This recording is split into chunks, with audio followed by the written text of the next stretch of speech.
Hi. അപ്പോൾ ഇപ്പം ഞാനുള്ളത് അയ്യങ്കാവ് ശ്രീ വനശാസ്ത കാവിലാണ്. അപ്പോൾ ഈ ഒരു കാവിൻ്റെ അന്തരീക്ഷമൊക്കെ കാണുമ്പോൾ തന്നെ നമുക്ക് മനസ്സിലാവും. കാരണം ഒരുപാട് പഴക്കവും ചരിത്രമൊക്കെ ഉള്ളൊരു കാവാണ് അയ്യങ്കാവിലുള്ളത്.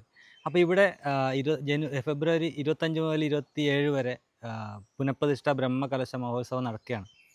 അപ്പോൾ ഇന്ന് ഓൾറെഡി ഫസ്റ്റ് ഡേ ആണ് 25. അപ്പോൾ അതിൻ്റെ ഒരു എന്താ പറയുക ചരിത്രവും ഐതിഹ്യമൊക്കെ ഒന്ന് മനസ്സിലാക്കാൻ വേണ്ടിയിട്ട് അതൊന്ന് ജനങ്ങളിലേക്ക് എത്തിക്കാൻ വേണ്ടിയിട്ടാണ് വന്നിട്ടുള്ളത്. അപ്പോൾ അതിൻ്റെ കുറച്ച് കാഴ്ചകളും കാര്യങ്ങളൊക്കെ നമുക്ക് മനസ്സിലാക്കിയിട്ട് വരാം. ഓക്കെ.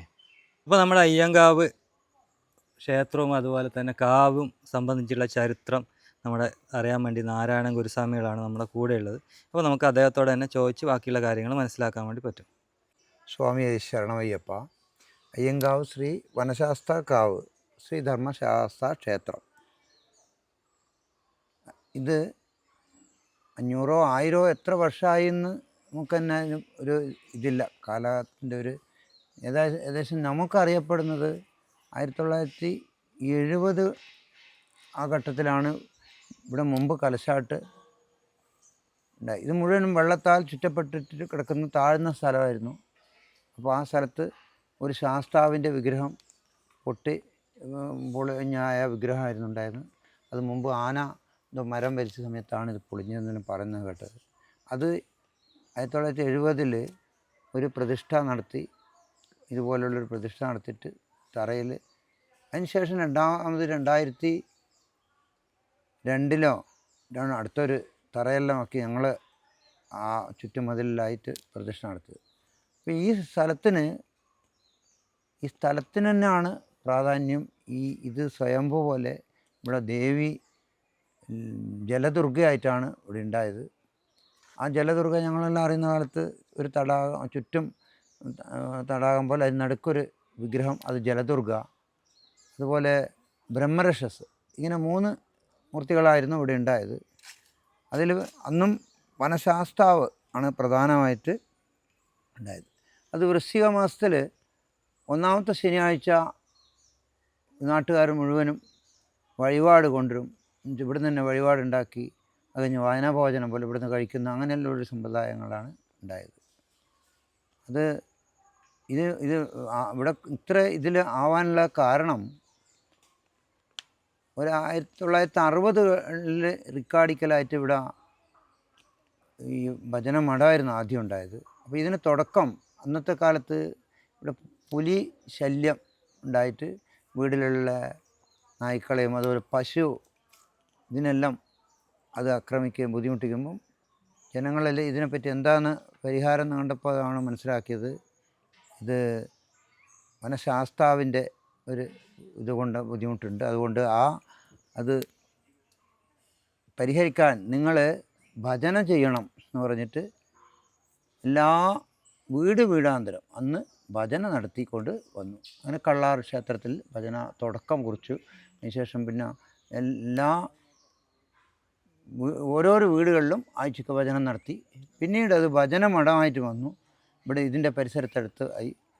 അതിനുശേഷം അത് വീണ്ടും ഈ കാവിൻ്റെ പ്രദേശത്ത് വനശാസ്ത്ര കാവിൻ്റെ അടുത്ത് വന്ന്, അപ്പോൾ ഈ കാവിൽ ഭജിക്കാനും വരാനുള്ള വിഷമം മുഴുവൻ വെള്ളം. ഇത് നടന്നു വരാണെങ്കിൽ താണു പോന്ന് ഒരു 3 കൃഷിയിലെടുക്കുന്ന വയലിലുള്ള സ്ഥലമാണ് പരിസരത്ത്. അപ്പോൾ അതുകൊണ്ട് ഈ സ്ഥലത്ത് വന്ന് പ്രാർത്ഥന ഭജന ഇതൊന്നും നടത്താൻ പറ്റാത്തതുകൊണ്ടാണ് ഭജനമഠം ഉണ്ടാവാൻ കാരണം. അങ്ങനെ 1979 അതുവരെ ഓല ഷെഡിലുണ്ടായ ഭജന മന്ദിരം വലിയ ഒരു കാസർഗോഡ് ജില്ലയിൽ തന്നെ വലിയ പ്രധാനപ്പെട്ട ഒരു ഭജന മന്ദിരമായിട്ട് മാറി. ശ്രീകോവിലും അവിടെ ഗണപതിയും സരസ്വതിയും ഉപദേവന്മാരായിട്ട് ഉണ്ടായിരുന്നു. ഈ ഭജനമഠം ഭക്തജനങ്ങളെ ഭജനയും പൂജയും അതുകൊണ്ട് അതിൻ്റെ ചൈതന്യം വർദ്ധിച്ച് അത് ക്ഷേത്രമാണെന്നായിരുന്നു പിന്നീട് കണ്ടു. അങ്ങനെ പ്രശ്നപ്രകാരം ക്ഷേത്രം ഇപ്പോൾ അയ്യങ്കാവ് ശ്രീ ധർമ്മശാസ്ത്ര ക്ഷേത്രമാണ്. ഇത് ഈ വനശാസ്താവും അയ്യപ്പനും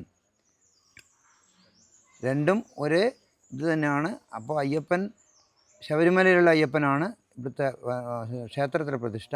അപ്പോൾ ക്ഷേത്രത്തിൽ അയ്യപ്പൻ്റെ ഇതായതുകൊണ്ട് വൃശ്ചിക മാസത്തിൽ മണ്ഡലകാലത്ത് മുദ്ര ധരിച്ച് ശബരിമലയ്ക്ക് പോകുന്ന എത്രയോ നൂറുകണക്കിന് അയ്യപ്പന്മാർ എല്ലാ വർഷവും ഇവിടുന്ന് പോവും. അതുപോലെ തന്നെ എല്ലാ വർഷവും ആഴിപൂജ നടത്തും. ഇവിടെ ക്ഷേത്രത്തിൽ നട തുറക്കുന്നുണ്ടെങ്കിൽ അന്ന് ഇവിടെ വന്നിട്ട് വിളക്ക് വെച്ച് വേണം പോകാനുള്ളത്, ആ ക്ഷേത്രത്തിലെ കാര്യങ്ങളൊന്നും ചെയ്യാൻ.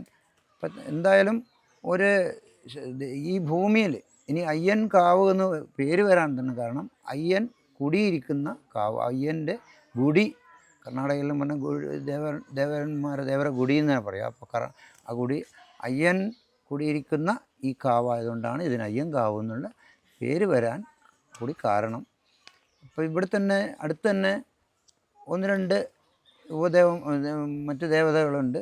ഒന്ന് ഈ തൊട്ടടുത്ത കാവിൽ കാലിച്ചാൻ ഗുളിക ദൈവമുണ്ട്. അതുപോലെ തന്നെ വിഷ്ണുമൂർത്തിയും ചാമുണ്ടിയമ്മയുണ്ട്. തൊട്ടടുത്ത വയനാട്ട് പുലവൻ. ഇതെല്ലാം കൂടിയാണ് ഒരേ ഇതിന് പരിധീൻ്റെ ഉള്ളിലാണ് അയ്യങ്കാവ് നിലകൊള്ളുന്നത്.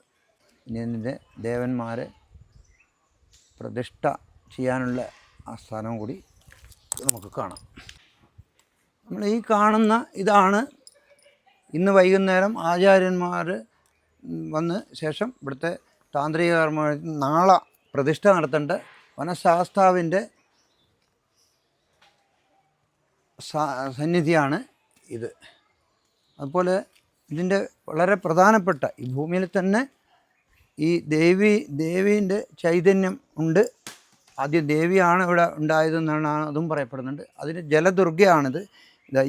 ഇതിൽ ഇപ്പം ഒരു മാസമായിട്ട് ഭയങ്കര വരൾച്ച ആയതുകൊണ്ട് വെള്ളം വറ്റിയേ ഉള്ളൂ. ഇത് ചുറ്റും വെള്ളത്താൽ എന്ന ജലദുർഗയായിട്ടാണ് ഇത്. നമുക്കിത് ബ്രഹ്മരക്ഷസായിട്ട് ആണ് ഇത്.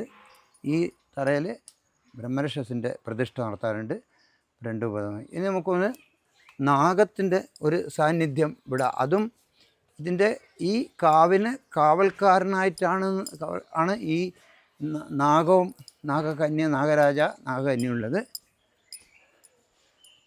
ഒരു മണിക്കിണർ ഇവിടെ ഉണ്ട്. ഇതാണ് ഒരു മണിക്കിണറും ഇതിൻ്റെ ഉള്ളിലായിട്ടുണ്ട്. അപ്പോൾ ഇനിയിപ്പോൾ നാഗത്തിന് നമ്മൾ എല്ലാ സമയത്തും ഇവിടെ എന്ത് കാര്യം പറയുമ്പോൾ പ്രശ്നത്തിലെല്ലാം പറയും നാഗത്തിന് നിങ്ങൾ വേണ്ട പോലെ കാണുന്നില്ല, സ്ഥാനം കൊടുക്കുന്നില്ല എന്ന്. അങ്ങനെ അതും കൂടി ഇപ്രാവശ്യം പുതുതായിട്ടുള്ള നാഗത്തിനൊരു പ്രതിഷ്ഠ. അപ്പോൾ ഇതാണ് നമ്മൾ നാഗപ്രതിഷ്ഠയ്ക്കുള്ള തറ. ഇത് നാള. അപ്പോൾ ഇതിനേക്കാളും ഇവിടെ സ്വയംഭൂവായിട്ട് നാഗത്തിൻ്റെ സ്വയംഭൂ ഉള്ള സ്ഥലമാണിത്. പ്രധാനം ഇതാണ് നാഗത്തിൻ്റെത്. അപ്പോൾ എങ്കിലും നാഗത്തിനൊരു പ്രത്യേകത നിങ്ങൾ കൽപ്പിക്കുന്നില്ല. അതുകൊണ്ടാണ് നമുക്ക് നാഗപ്രതിഷ്ഠ നടത്തേണ്ടി വന്നിട്ടുള്ളത്. അപ്പോൾ സ്വയംഭൂ ആയിട്ട് നാഗമുണ്ട് ഇതിൻ്റെ കാവൽക്കാരനായിട്ട്. അതുപോലെ ജലദുർഗയും ഇവിടെ വളരെ പ്രധാനപ്പെട്ടതാണ്. ജലദുർഗ, അതായത് അതും ഈ ഭൂമിയിൽ തന്നെയാണ് ഇതിന് ചൈതന്യവും പ്രാധാന്യമുള്ളത്. അപ്പോൾ ഇവിടെ വന്ന് പല കാര്യങ്ങളും ബുദ്ധിമുട്ട് വിഷമങ്ങളെല്ലാം വരുന്ന സമയത്തും കുട്ടികൾ ഇല്ലാതിരിക്കുന്നവരും പ്രയാസങ്ങളെല്ലാം പറഞ്ഞു കഴിഞ്ഞാൽ അതെല്ലാം വളരെ ഇത്രയും പെട്ടെന്ന് തന്നെ അതിൻ്റെ ഈ ദൈവത്തിൻ്റെ അനുഗ്രഹം കൊണ്ട് അതെല്ലാം സാധിക്കുന്നത് ഭക്തജനങ്ങൾക്ക് ഈ നാടിന് തന്നെ വളരെ ഐശ്വര്യവും അഭിവൃദ്ധിയും എത്രയോ മാറ്റങ്ങൾ സംഭവിച്ചിട്ടുണ്ട്. ഇനിയും അത് മുമ്പോട്ട് നന്നായി കാത്തു സൂക്ഷിക്കാനും അവർക്കെല്ലാവർക്കും ലോകം മുഴുവനും ശാന്തിയും സമാധാനവും സുഖവും ഉണ്ടാക്കാൻ ഈ വനശാസ്താവും ജലദുർഗയും ശ്രീധർമ്മശാസ്ത്ര എല്ലാവർക്കും അതിന് വേണ്ടുന്ന ആ ഒരു നല്ലൊരു കൂട്ടായ്മ ഉണ്ടാകാനും കൂടി ഇടവരുത്തിക്കൊണ്ട് ഞാൻ നിർത്തുന്നു. നമസ്കാരം. സ്വാമി ശരണമയ്യപ്പ.